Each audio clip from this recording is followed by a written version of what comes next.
usually two people in a couple won't have the same attitude to risk. Usually two people in a couple won't have the same sort of labels around whether you're a saver or a spender. Just explain my relationship. Yeah, I was going to say. Really? Hit a nail on the head. Yeah. Okay. Sarah Jane Maxwell is a qualified financial advisor and coach who helps couples work through their issues around money. I occasionally get people coming to me where they are maybe ready to separate because the communication has become so bad. There's something around visualisation that helps you to go a bit deeper. The money man comes out and he's like, hey. And what's your reflection on that? So you're kind of training your brain to talk about money because generally speaking, you know, people don't.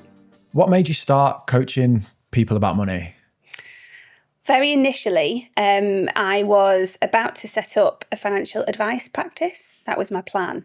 And I thought I'd love to go a bit deeper with people than what I'd seen in the past before. I'd love to make sure that I'm asking the right questions and I'd love to learn more about coaching. So I went on a 1-week residential course in Brighton with a lady called Simone Ganessen, who's awesome. She's like the mother of financial coaching in the UK. And I learnt all about the concept of financial coaching, and I loved it. I loved it so much that at the end of that week, I completely changed the business that I was planning to set up from a financial advice practice to a financial coaching practice. There's definitely space for both, and both are really relevant and really important. I think, generally speaking, financial coaching can come first, so it can help somebody to maybe understand their own circumstances. It can help somebody if they want to be in control of their own cash flow, of their own money, if they want to kind of recognise what it is that they want in life. It can be a great starting point towards financial advice. It can also support where a financial advisor won't support or can't support if they have kind of minimum entry requirements of certain funds under management. You know, financial coaching can be really helpful there. Sorry if there's a bit of drilling in the background there. The doors are open because it's roasting today, isn't it? He's got his shorts on. He's got his shorts. And a woolly top. They can't see. They can now. Look Look at these. Got the little legs out. Yeah, have you shaved them, mate? Now you see we need some financial couples therapy. Yeah.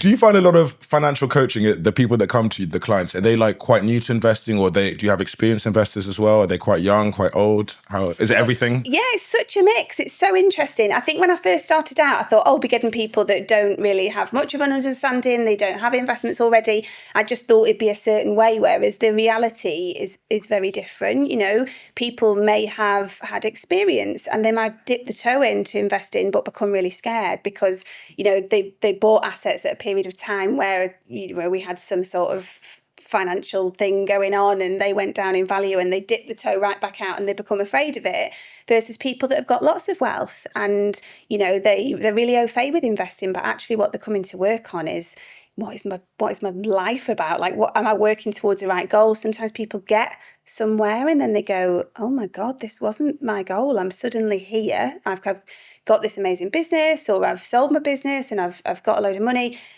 And now, like, what now? Like, what is life now? This, you know, I had an impression of this moment in time and it's not the reality. So I need to do some work around what it is I actually want. Yeah. We all know money won't make us happy, but we all want to find out for ourselves. Yeah. You know, and I think when people get there, they go, oh, crap. Yeah. Like, this isn't... But, you know, when you hear that from people, you're like, shut up. You've got it already. I'll take your money. Give me your money. Give it to me and I'll see how happy I am. Like, I can empathize with that so much because, you know, if you shape your whole life around the aspiration to get more money, maybe because of where you're from or whatever the reasons are, and then you get there and then it's kind of not all it cracks up to be, that's really like... It's like earth shattering because it's like, what's my purpose? You know, what's the point now? Yeah. What is life? Yeah. You know, so it's big questions, right? Yeah. It's like I got to this happiness point where everything was going to be okay. And it's not. So being able to kind of break free of those patterns and realise that, you know, some of the beliefs they've been given through childhood or life experiences are kind of not what they want to carry forwards to their kids or to their own life. What about your childhood experiences? Oh, how did they get you here? So I think, and the way I talk about things is there's this idea of there's a balance between joy in the moment, the things that we do that we love, and growth for the future. And you know, my whole concept is that I'm helping you to find a balance that suits you. that comes from the fact that as a kid, I was a saver. So I would always be like saving my quids and changing these quids for notes into a little red money box, and that would just sit there and it would just get saved. And like, for what? Like hardly ever would I spend anything, because it was like this saver mentality. And I think what I've recognised from that is that I was so focused on this growth, and I still see it play out in my life, that I wasn't taking the time to have the fun, have the joy, do the things that I wanted to do. Whereas my sister... What are you looking at me for, too? I had to work on getting this guy to spend some of his money and enjoy life. Really? Yeah. Whereas I was the opposite. I was just like, spend and I'll figure out the future later. He was like, the future, save, invest. Yeah. And I'm like, dude, we need to go on holiday and have some fun. Like, while we're younger, we can still party till 5 a.m. Yeah. Not like when we're old in wheelchairs. So yeah, and that's now, so it's finding the interesting that balance. you're and you're best mates. So Yeah. that's really interesting, We're isn't mates. it? Look, he's just my employer, to be honest. I wouldn't even say mates. Work colleagues. No, we have No, we're boys. people in the comments, but you're so mean to him. Yeah, they don't know why I put him through behind the scenes. Yeah, he Yeah, rinses okay. me out all the time. Well, so my sister was the opposite. She was like a spender. So I would sometimes, and this is awful, I'm admitted to this, like if she had a 2p, I'd be like, oh, that 2p is bigger than my you could, let's swap. So we'd swap money sometimes, and I'd be getting money that was, more money than her, essentially.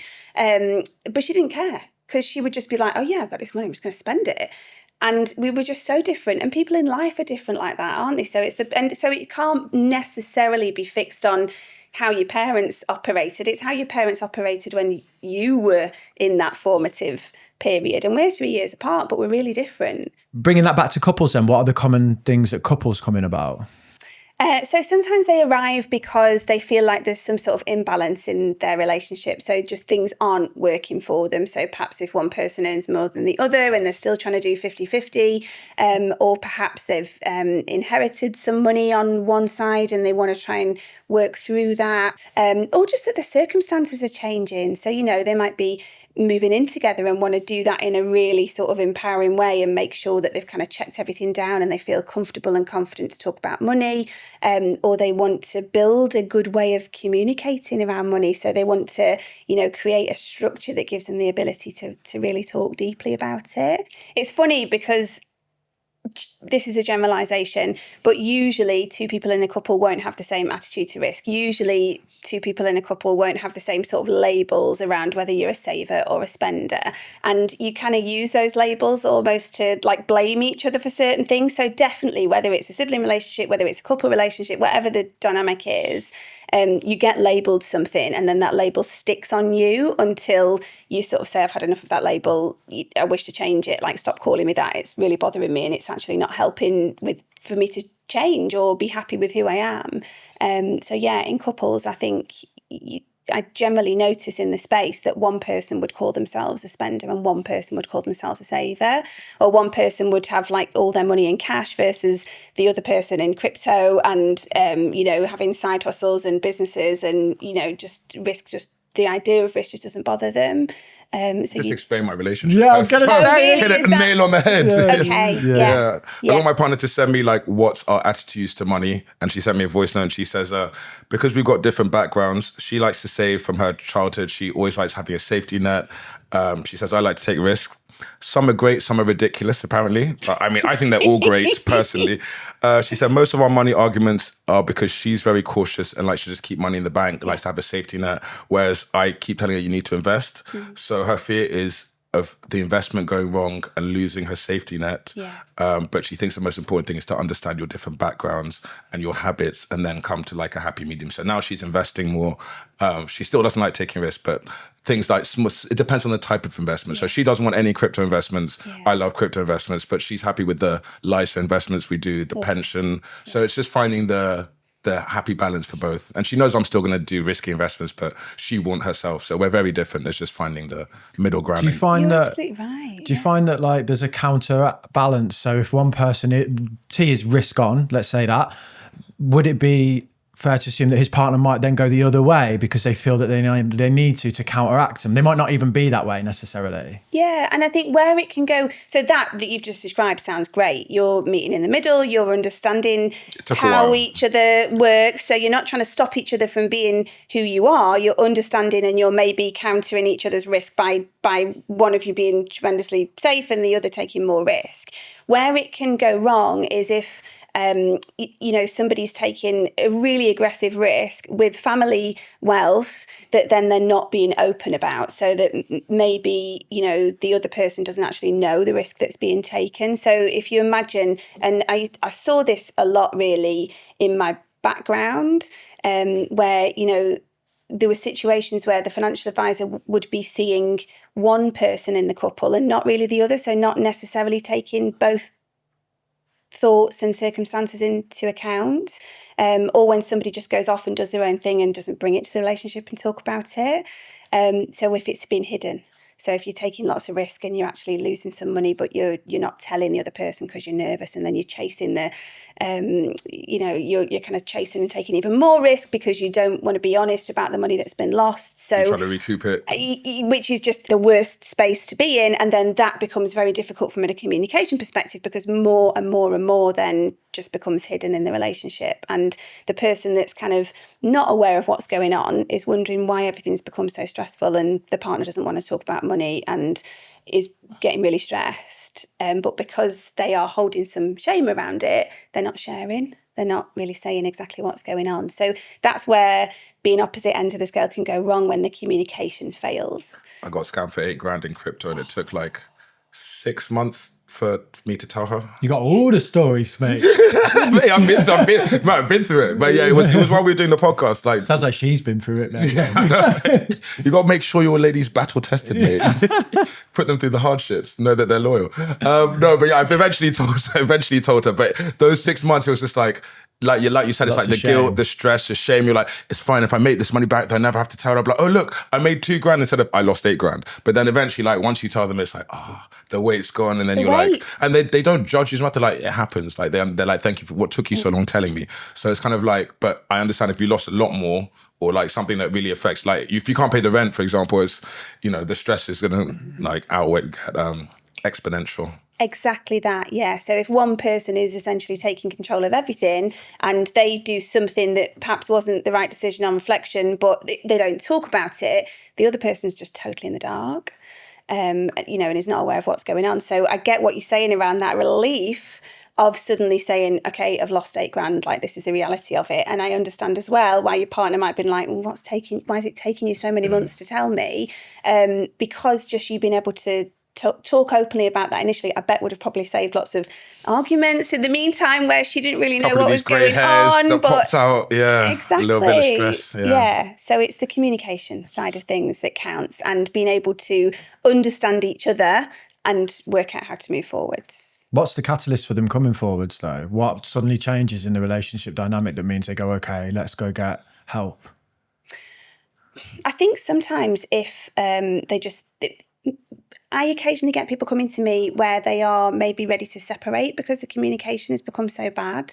And as soon as they kind of say the word money or anything that relates to it, it just kicks off an argument, so they're just not able to communicate with each other. Other times I might get people who just want to align their goals, or they just want to make sure that they're doing all the right things for the future. They just want to kind of do a check-in and an overhaul and just make sure that they've got everything in the best possible structure for them as a family or as a couple. So, Mr. Akarele, I hear you are a salesman. Elite salesman, yes. One of the best, they say? I've got a little bit of experience in the game, yeah, I could say. Done a few deals. I bill. What would your compliance team say about you? They would say that I am always nagging them, and that essentially I have beef with compliance. I love the team. Compliance slows down all my deals, because every time I get to the finish line, they've got to check documents, KYC, GDPR, and it's just a nightmare. It slows the deal down by like 2-3 weeks. It's sometimes. always on both sides as well, isn't it? Sometimes it can be block on the other side. Exactly. Well, that's where today's sponsor can help. Indeed. Vanta helps companies of all sizes get secure and compliant. fast. And they stay that way. They do it by automating compliance with over 35 security and privacy frameworks like SOC 2, ISO 27001, and HIPAA. Yeah, all of them. And this saves businesses so much time and money. According to a recent IDC study, Vanta customers save over $500,000 a year in costs. Not bad. And they also help you complete security questionnaires up to 5 times faster, which is great because everybody hates filling out forms. If you're a business that needs to prove security and compliance, visit vanta.com/making money to sign up for a completely free demo today. Who's harder to help? The person who thinks they're good with money and, is the saver, or the person who is not? Like, is it harder to say to the saver, actually, you're the one that's kind of like the issue here, versus the person who doesn't save? I mean, I would never say to somebody, you're the issue here, because I just don't think that that's ever the case. I think in the casino every day. Look, it would be questions to help them to reflect on that, because actually what I think about anybody is like it's nobody's business what I might think. So I'm always keeping judgment out of my space and helping them to reflect on them. So if you want to invest all of your money in crypto and leave absolutely no money spare and be living month to month not knowing if you're going to pay your rent, if that works for you and that's what is right for you in your life, then that's your choice. But it's getting to a point where you understand that that's your choice and that actually works for you, and having that level of exhilaration is actually something that you love about life. So I don't think it's a situation where it's kind of telling anybody that what they're doing is right or wrong. It's giving them space to understand themselves first and foremost, and then understand each other. Like, how does money work in your relationship? I pay for everything. Yeah. Because I earn more, but it wasn't always the way. So my partner used to earn a lot more than me, and she would pay a bigger share.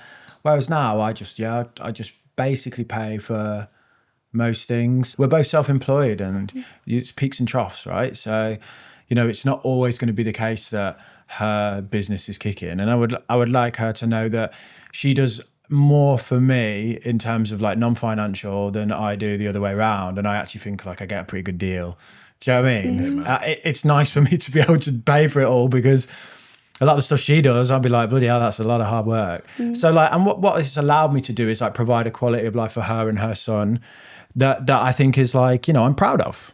I'm proud to be a provider in that sense. I was waiting for you to use that word. Like, I was gonna say, do you enjoy paying all the bills? Because like when I do, I'm like, I don't pay all, I pay most of them, but like I feel I'm providing. I paid the rent, I paid this bill, like I'm providing for you guys. I'm like, here's like some money for your ISA, your LISA, some money for your SIP. Like it's as the bread, like the main breadwinner, if your partner's not working or they're earning less, you feel like your responsibility. It feels nice. A large part of my like self-worth as a man is the surplus I generate and how many people survive off that. Yeah. So I take like great pride in the fact that I employ people. I take great pride in the fact that like I look after my partner and her son. Like that is selfish. It makes me feel good about myself and my own insecurities about my inadequacy as a man or whatever that means. But yeah, I take great pleasure in like providing in that sense.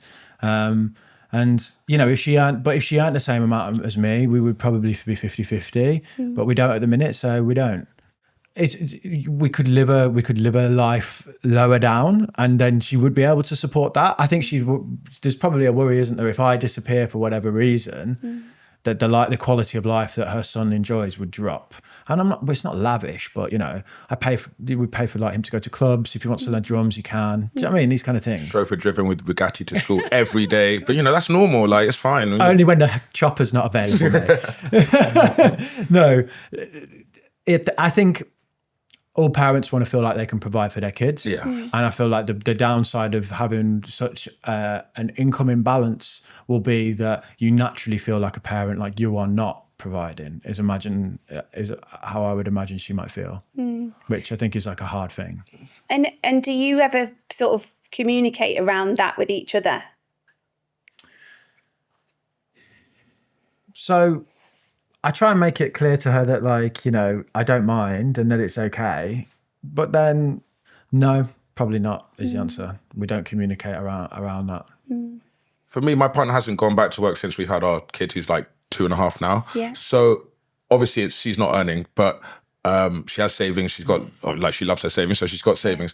But it's, even if she was earning, I wouldn't say we split it 50-50 because she does so many things that help me do my job better. Like cooks for me, like I eat a lot of home cooked food.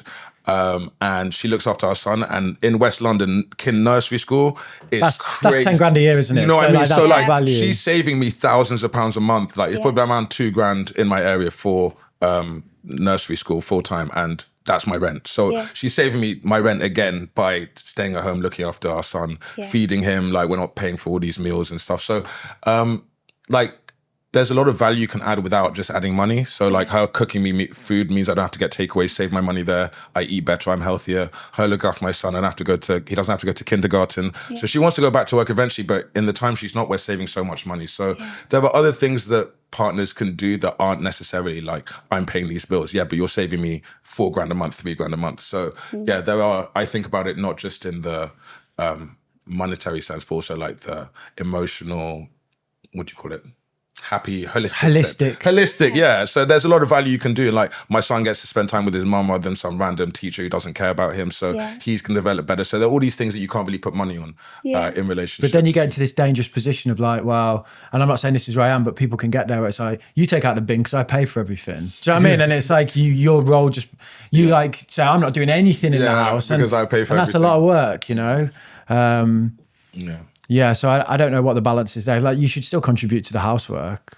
You know, like you got to pull your weight. It's partnering, isn't it? And it's kindness, and it's paying attention, and it's communicating when things feel out of balance for whatever reason. That might be from a monetary perspective. That might be because, you know, I'm literally noticing that you're doing absolutely everything, and actually I just want you just to run me a bath, or whatever it is. It's kind of feeling as though you are looking out for each other, and you are able to talk about these things. So I think in a relationship, you can be assuming that somebody feels a certain way or assuming that somebody thinks a certain thing, but you're assuming and thinking that based on your life and what you've been through and your patterns. So that's where the communication is so important. It's asking the open question of, how do you actually feel about this? Do you feel nervous about this? Does this feel okay to you? You know, whatever the question is, it's just being able to ask the question and be there and properly listen to the response. And it might not be the response that you expect. And I think that's the biggest thing. That's the biggest kind of thing that people notice when they come and do this work as a couple, is they will listen to the partner's response and they'll go, I had no idea that you felt like that.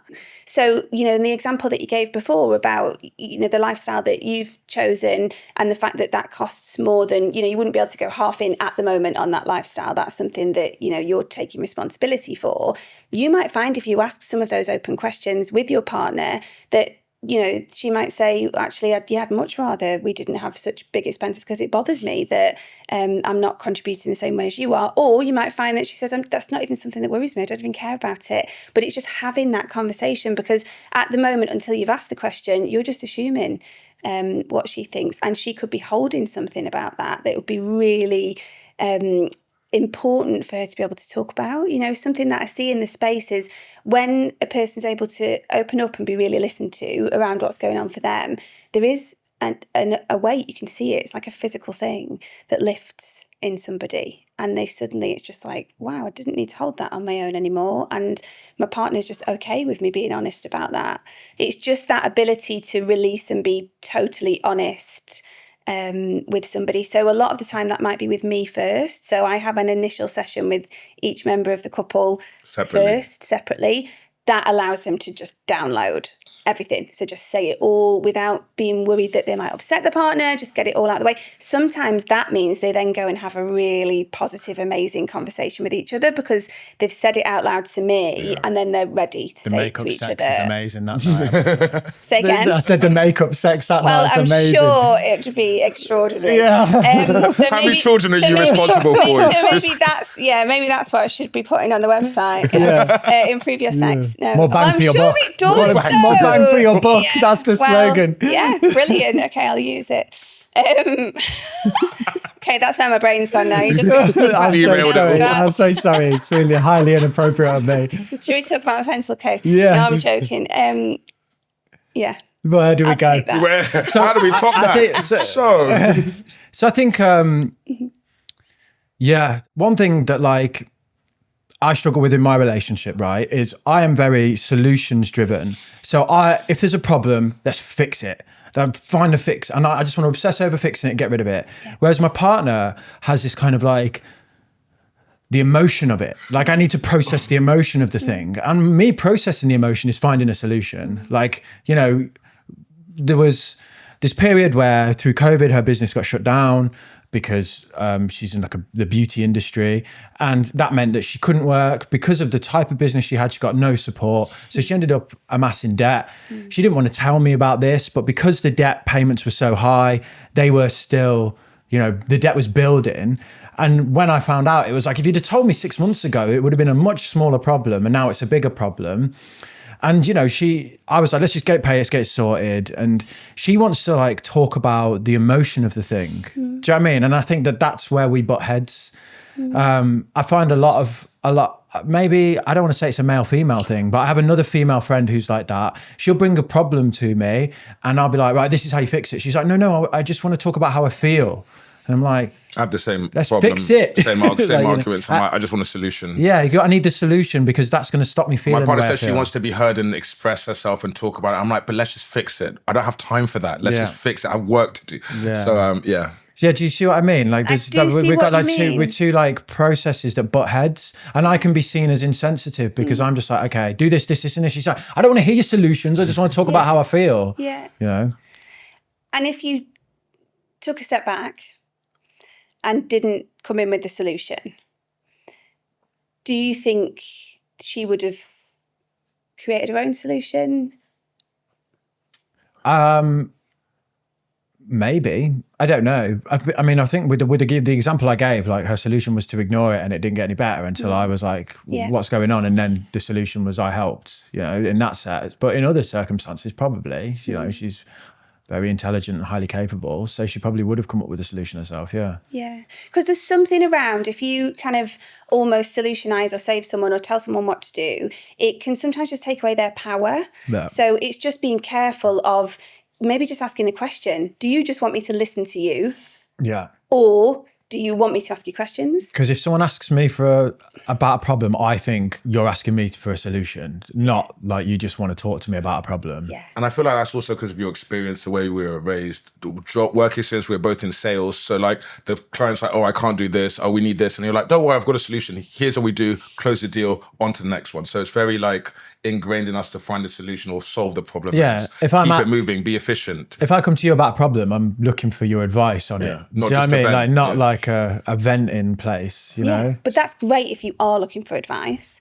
So if you were to say, oh, look, I've got this problem, can you just help me work through it? Can you tell me what you would do? That's one thing. If somebody comes to you and they just want to tell you about something, they just want to talk it out, get it out of their body, start to think about the way that they would solve it, that's different. So it's just that thing around the check-in, and I know that can feel really difficult because if it's a habit of a lifetime, what you're talking about, if you've always given advice to people, if you've always kind of been that way of, oh, I'll just sort this out for you, I'll just fix it, like I'm a fixer, I'll just fix it. Oldest of my siblings, so I'm just like the wisest. The wisest. The uncle. Your uncle now.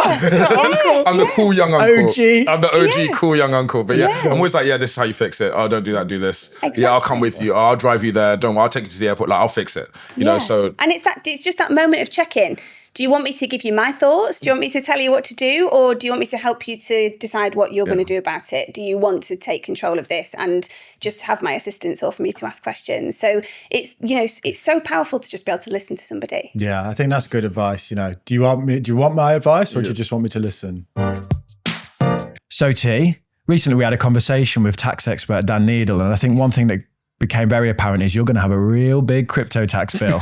I am. What are you going to do with the money, mate? Where are you going to put it? I don't know. Like every year tax season comes around and I'm stressing. I'm like, how much is my bill going to be? I'll tell you how I do it.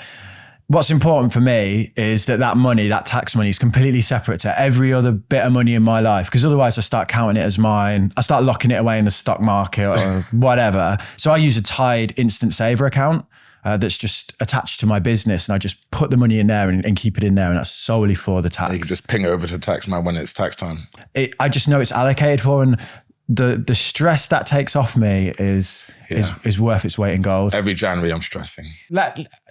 Check that out, mate. We've got a bit here actually about how you can check it out yourselves. I'll let you read it out because, you're the best at reading. I mean, I'm the star reader of the show. If you're a sole trader or company owner, check out Tide.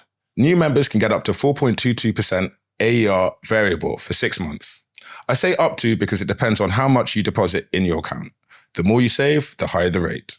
You can get this deal, plus you can get £100 cash back if you fund your Tide Instant Saver account with £5,000 in the first 30 days.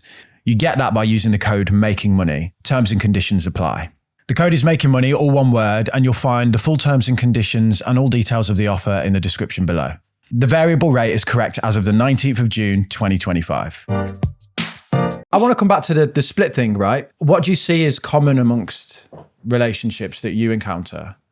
I see more than ever, I see now where two people are earning and then they decide how much they put jointly into a house account, which pays for the majority of the kind of keeping the roof over the head stuff. And then they keep, their money quite separate for, things that they want to spend separately to the running of the house, essentially. That's probably the most common setup that I see. And sometimes people want to check in on whether what they're doing seems fair, and there might be a few questions around that. So if you've got one person that's earning substantially more than another person, perhaps they make a bigger contribution into that central part. And sometimes the questions might be, if you are trying to do 50-50 and you've got two totally different incomes, how fair is that on each person? Does one person feel resentful or whatever? It's just about what works for the couple that I think is the most important. Sometimes that strive to do 50-50 just really doesn't work and is just totally unfair. It might keep you at a level where the other person's like, I want to get a bigger house, but I can't afford it, because, and that's what the position we were in. It was like,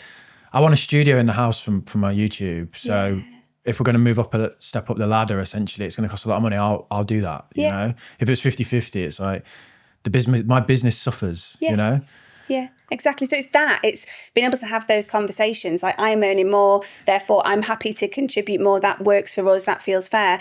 If you're bearing the weight of responsibility of all of your household costs, and then you're noticing that the other person is spending on things that you don't buy yourself because you can't afford, because you're bearing that responsibility, that's where resentment can come in. So it's all about being able to communicate that, instead of the backhanded, oh, right, I've noticed that we've had another Vanta party. It's, actually, the reason why I'm even saying this is because I've seen something that I really want to buy, and I noticed that I can't afford it this month, but I'm noticing that you can.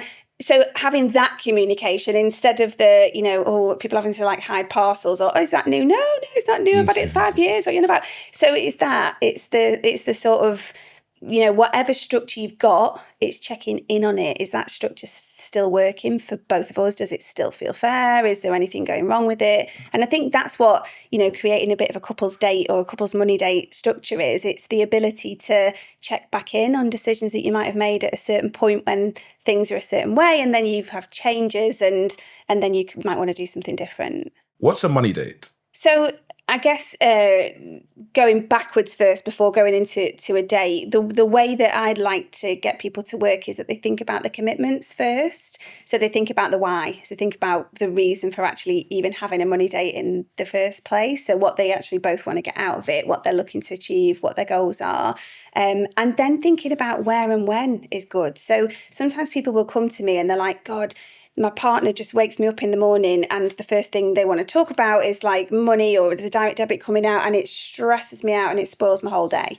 So there's something in almost a communication of what works and what doesn't. So what works in terms of, this is the best time to catch me in a day, or if we were to have a money date, it'd be great if it could be on a Sunday afternoon because that's when I feel really relaxed, or whatever that is.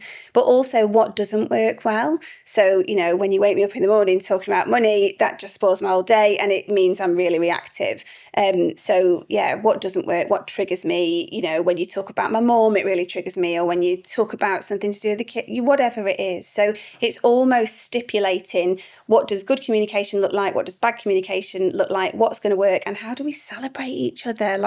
That's a massive one. So in couples, we tend to celebrate each other in the way that we like to be celebrated. And actually, that might not be the way that our partner likes to be celebrated. So you're there celebrating your partner and you're like, why is she or he not happy with this celebration? Like, it's, I'm basically saying that they're amazing, but actually they prefer to be celebrated in a completely different way. So they prefer to be like taken out and made a big deal out of, versus just told that was great, or actually nothing at all, just whatever it is. It's your love language. It's your love language. Yeah. It's like, it's just what works and what doesn't. So it's almost going really back to basics on communication first, so that you can then start small. So I would always say, if you're starting to create money dates, don't try and do everything all at once. So don't try asking all the questions. Let's find out where everything is, and let's start labeling each other or blaming each other for not being, where you could be at this point in time, or not having invested yet, or whatever that looks like. You want to go in really small. So you want to just be sort of saying, what's our one priority for this conversation? What do we want to talk about? Let's keep it short. Let's celebrate at the end, so that you can get into a process where it feels just safe and like a nice thing to do. So you're kind of training your brain to talk about money, because generally speaking, people don't talk about it. It's like the last thing on the list. So it's celebrating the fact that you're starting to have 10 minutes or 20 minutes in the park, on a walk, wherever's best for you.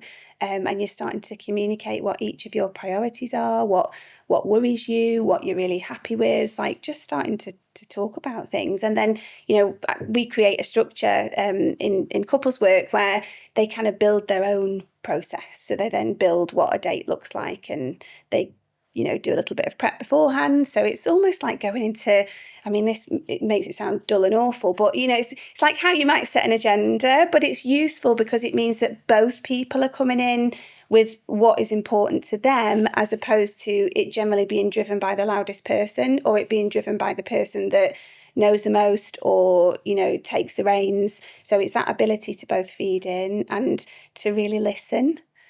So to actually listen, not to listen to speak, to listen to take it in. And there's lots of kind of learning skills that we do in Couples Talk Money that help people to properly listen to each other, because that's such a big part of it. Because generally in life, in the world, we're just listening to speak. Whereas listening to understand is a different level of listening. And if you can do that in a relationship, it's just awesome.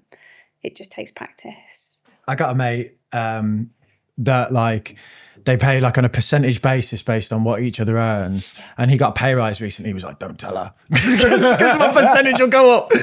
And he was like, "Shh." Like he was at the pub, but he was just like, "I do enough, and I pay for all the holidays, and I've got like nothing for me, and I'm feeling the pinch." And he's like, if that goes into the communal pot, it gets spent, whereas I will invest it for us, and I'll buy like an investment or a buy to let or stock up the pension, whereas my partner would want to just go, oh, let's go to Hawaii all inclusive and that. So he's like hiding it because he's like, it's the best thing. Yeah. But how would you advise then that he, like, some parts of, I was in a relationship in the past where the other person had a really toxic relationship with spending money. And it's like, you have to hide the money so that they don't just blow it all.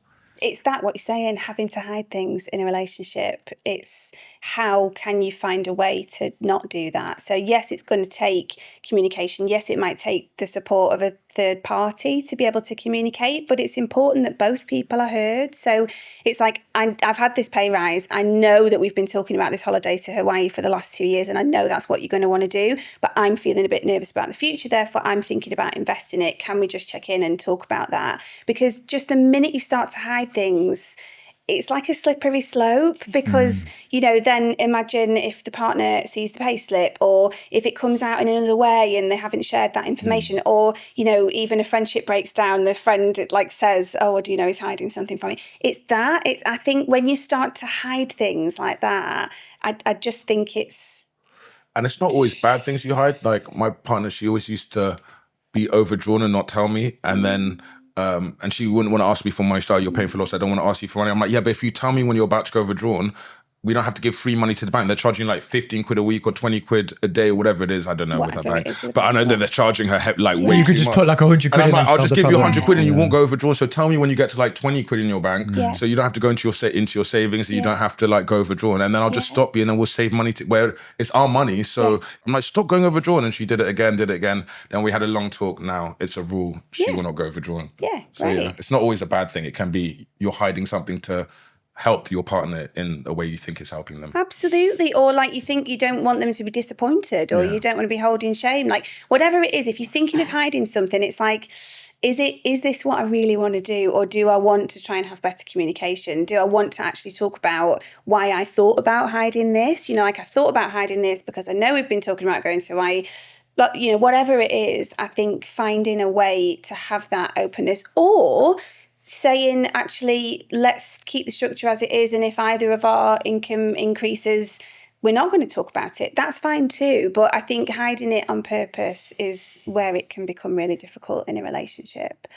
But if you can be as honest as you possibly can, that's just so beneficial. And I think it's different stages of the relationship, that honesty. So even when when you think about if your partner is the main caregiver, whether that's for children or family, it's like making sure that they then have provisions for the pension. You know, like we see such a gap, don't we, between women and men still, traditional relationships. We see that women are retiring with like probably about 40% less than men because of that time out. So it's how you readdress that type of balance as well, which can really come through in communication. You know, if you're sort of doing an annual review and saying this is what's where, it's just kind of checking in on how does that feel for both of us. You know, does one of us want to really go back and seriously get back into work to be able to sort of cover their own shortfall, and how do we address that in our relationship or in our family or in the childcare or whatever that looks like. Making the partner understand as well, it can be tax efficient for both people to be an equal footing, right? Yeah. At retirement, you don't want one person with $1 million and the other with $0. Yeah. Better to have two pots of $500,000. Yeah. And also, you know, what happens if you split up? Yeah. I think, you know, I would always want my partner to be okay. Yeah. I don't, you know, and I know that gets like convoluted in the process of a breakup, but I know today, like I would want her to be okay. So it's worth like setting up those systems so that they are. Yeah. What about when things happen that are like massive life events? So there's a lot of money going to roll down from the generations above us, like so the boomers as they're called.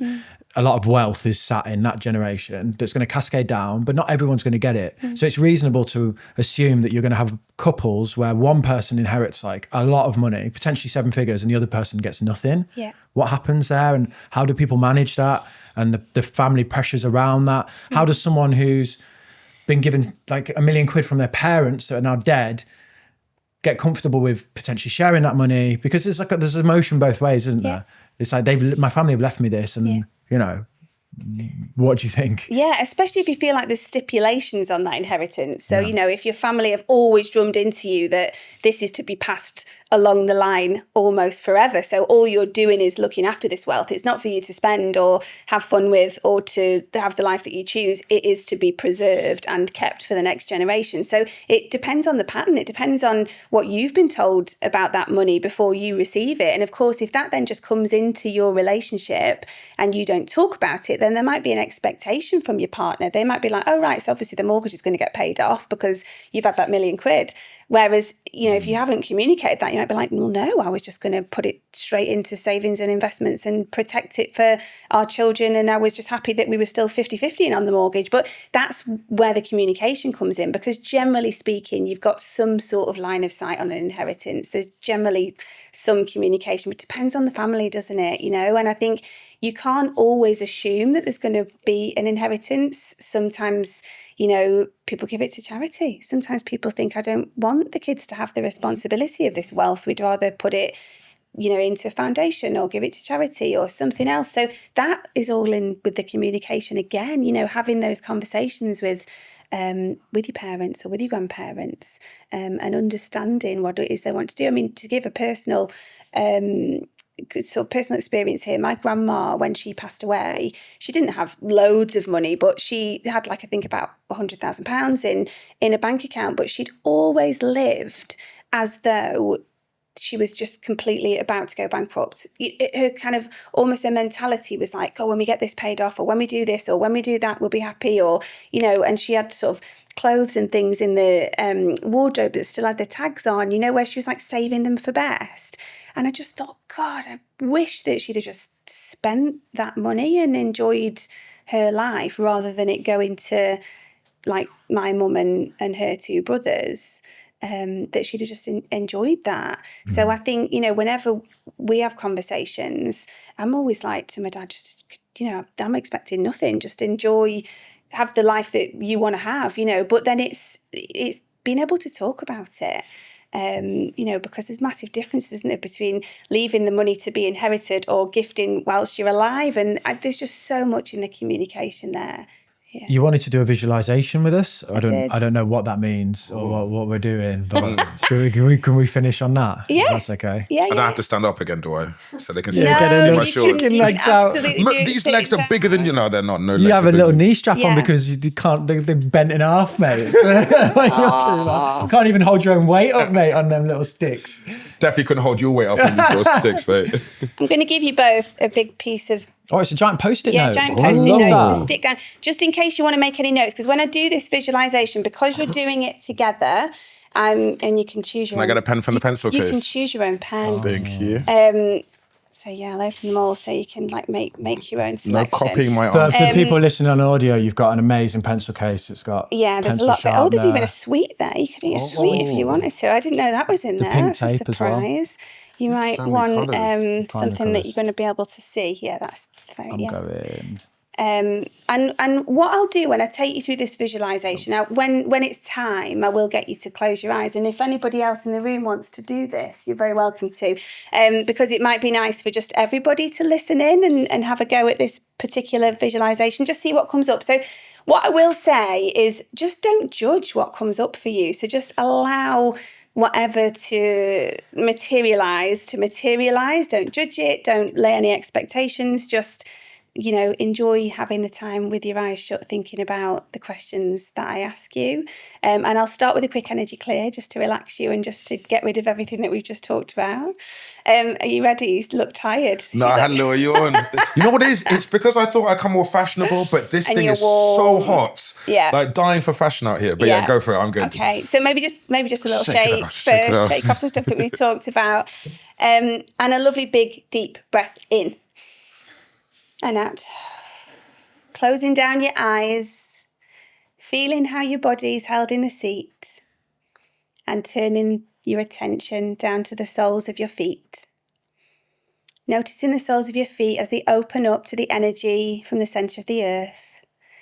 It rises up your legs to the bottom of your back. It's a warm red. Into your tummy, an orange. Between your tummy and your heart, a sunshine yellow. Into your heart, a green. That green flows down your shoulders, through your arms, to your fingertips, and back up to your heart. Into your throat, a blue. Between your eyes, a purple. And into your head space, a warm white. And just turning your attention up into your visual mind. And visualising a door. How does that door look? Does it have a colour? Does it have anything on it? You're behind this door, and as it opens, in walks money. How does it look? How does it act? How does it make you feel? And if you were to rate your relationship with this character out of 10, so 1 being no relationship and 10 being great, what would you rate it? And maybe is it obvious how you could improve it? And then feeling a lovely white light as it passes through your head, down through your body, through your legs, and out, down through the bottom of your feet. Taking a big, deep breath in and out. And give your fingers and your toes a wiggle and open your eyes when you're ready. Did you get a visual? First of all, don't tell me anything about it. You got a visual, yeah? Do you want to just make a little note each before you share, because you might disturb each other's visuals if you talk about them? How did you find that? What was it like just going into that visual? Pretty relaxing, the colour thing. Yeah. Yeah. I'm colorblind, so confused. I am colorblind, but yeah, no, it was very relaxing.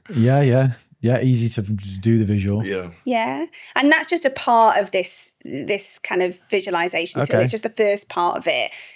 But yeah, I'm intrigued. Do you feel like you're okay to share the visuals that came up for you? Yeah. Go for it. Me Do first? you want me to go? You go first. Yeah. All right. Door, big wooden oak door with a brass, like turny knob hand. What do you call them? Yeah. Swivel handle. Yeah. The money man comes out and he's like, hey, and he's got a big cigar. Yeah. He's got a monocle. Yeah. He's made of money. Yeah. And he's got one of those like 60 mobsters voices. He's like, hey, see, Yeah. I'm a real cool guy. See, I got my tummy gun. Yeah, it was one of those guys. He was really fast talking, really energetic. Yeah. I got a good relationship 8 out of 10 with him. Yeah. He's like, come with me, I'll show you some things. Yeah. And he was a really cool guy, but he's got more to show me, but I saw him as like a good mate, but like not my best mate. Yeah. So yeah, like we could have a better, stronger relationship, but he's a cool guy and I like him a lot and he's got a lot of energy. Yeah. And behind him was all dark, but when he came, he was like, hey, and like the party started, he had a cigar and his monocle and he was a cool guy. And what's your reflection on that? I like money to have a good time, but I don't think I use it as well as I should. Okay. That's why 8 out of 10, I think I could be better. Yeah. But I think if I did this like a year or two ago, it would be very different visualization, a very different attitude. Yeah. Money, I always used to be like trying to chase money, and now I'm kind of more like money. It's not about getting rich overnight, which I always wanted to do. It's kind of like the gradual, slow building wealth. You don't become a millionaire overnight, when I always thought I could with crypto. But now I'm kind of like, okay, it's like more of a long run. You still got more to learn, but you're in a better place now, 8 out of 10 instead of like 5 out of 10, which would probably have been before the podcast. Nice. So there's a real recognition of progress there, which is lovely. Yeah, definitely. And is it obvious to you? So when I said, to get kind of one up, so to go from an 8 to a 9, would you be changing something about the character, or do you think you'd be doing something to change your relationship? I'd be listening. Yeah. Well, he wanted to show me some things. Yeah. So I would probably. What are the things? Probably just like things like investment, like learning more about property, learning more about like pension things, tax things. Yeah, lovely. Yeah, I guess it could always be better, but also habits, like money habits. I'm always trying to work on my habits, and like I know I like spending money, but putting the habits in place, and every payday putting money in that LISA, putting money in the SIP, things like that. So just getting better at the habits, nice. And then increasing the knowledge. Yeah, lovely. So if you were to take one clear action from that, what would it be? Put into practice some of the things I learned on the podcast. Yeah. To get me to a 9 and then a 10 eventually. Nice. Don't be a big dog like Damo. Lovely. Daddy Come pig on, then, over here. Let's share what happened for you. So it was a wooden door, not like yours though. It was one from where you grew up as a child. Yeah. Just like a door. It's like a Victorian door, but wooden, little normal handle, pretty simple. It was in a big empty space, like foggy, kind of like a dream space, just empty. Yeah. Like, probably similar kind of character to T. I don't know if you might not have seen the Capitol Hill episode of like Family Guy. It's like the Bill singing on the hill. I'm the Bill singing. He's trying to like make new on laws. The Capitol Hill. Yeah. Anyway, it was like a cartoon Money, and he was, when you said, what would Money say? He was like, "Hello, I'm Money." Yeah. I thought he was pretty annoying. Yeah. Okay. I've got a 6 out of 10 with him. I was like, you're a bit annoying. Yeah. He's like too enthusiastic and singy. Yeah. Oh yeah, mine too. I love that though. Yeah. Kind of goes with our personalities though. Well, isn't that interesting that, you could have likes and dislikes about a similar character? Yeah. Was it obvious to you what you'd like to change about that character? I would like him to shut up. Okay. Is that from a calmness perspective? I would or is that... not to be so loud in my life in terms of like the importance that I place on him, or like his presence in my mind. Like not to be such a vocal, loud, obnoxious part of my life. And what's your reflection on that? I like Tremaine. I was thinking like, 6 out of 10 is much better than it would have been a few years ago. Yeah. Like 5-10 years ago, it'd have been a 1 or a 2.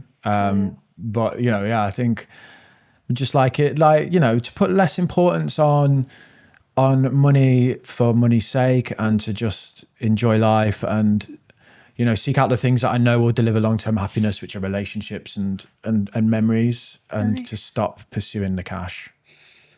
So what's your one action? Get some more money. Come on, what's your real action? I don't know. I think I'm living the action. I think I'm going through that journey of like spending more money and allowing myself to like live a little and focusing on relationships over money. I think I am doing those things. Yeah, but yeah, I would like him to not be. I don't know what I would like him to be. What would I like to come through that door? Just me. That's The money and your interesting. friends and your family all coming in together. Yeah, like That's if it was interesting. maybe if it was if it Yeah. was like wealth rather than money, and it was like, you know, my family, Yeah. that would be cool. That would be a cool Lovely. thing, wouldn't it? Yeah. And it was like your home was the door. Yeah. And you'd be like, Oh. made it. Well, look, I mean, there's another version of that which includes all the changes that you make and a longer time in the visualization that would give you time to really explore the alternative or what you really want to welcome in. And the idea of this exercise anyway is to kind of see what's going on in the background. So the stuff that you're not necessarily always aware of, it's just a way to access it that can go a bit deeper sometimes than just asking questions, which you might have kind of an obvious brain reaction to a question, whereas there's something around visualization that helps you to go a bit deeper around how you really feel. So it's a really interesting response. But what I love for both of you is that there's a real celebration of progress in both of your characters, that's so important, you know, celebrating progress, because we can be so quick to just jump to, that's done. It's in the background. Great. What's the next thing? Whereas it really helps you to move forwards, to celebrate the progress and to notice what you have done instead of just dismissing it as, oh, that's done now. So, But only in that moment, really. Only in that moment did I think, oh, I feel probably better about money than I did a fair few years ago. Whereas I'd probably say, like, you know, if you'd have asked me beforehand, I would have been like, I'm still pursuing it in the same way I was. Yeah. But I don't think I am. Yeah. I don't think it's as negative. Amazing. I'm glad you gave that a try, and I'm glad you got a visual, and I'd be interested to hear whether, you know, when your actions are done Maybe from an accountability perspective. we'll ask people in the comments to leave their visuals if they Yeah, do the that would be exercise. awesome. Yeah, so you It'd can have be a so read of those. good. So your money man is like a caricature of a New York gangster. Yeah, one of the old school mobsters, a wise guy, but like a fun wise guy. I thought it'd be a bit more like Pablo. I don't know. You know, Escobar. the world is yours. I don't know. Say hello to my old friend. Like that's what I feel like your money guy would be. But I mean, it is pretty trippy, the whole exercise. So if you want to check out this visualization and how you see money, Well, no, what we want people to, I don't know what you're going off there. You're tripping out. We want people to tell us below what their little visualization was in the comments. If they want to watch something else, which I think is where you're going with there, you could check out this episode with Vicky Raynor. That was a really good one. Yeah. It's like stared into the depths of our soul. And yeah, I've never recovered from that episode. she opened us up, didn't she? Yeah. Just chopped us open. Yeah. That's what got me to a 6 out of 10 in terms of spend it. That, you know, the whole, how much, my little happy money man is a bit annoying. Before that, I was like a 2 out of 10. She was great, Vicky. Yes, so give that a watch.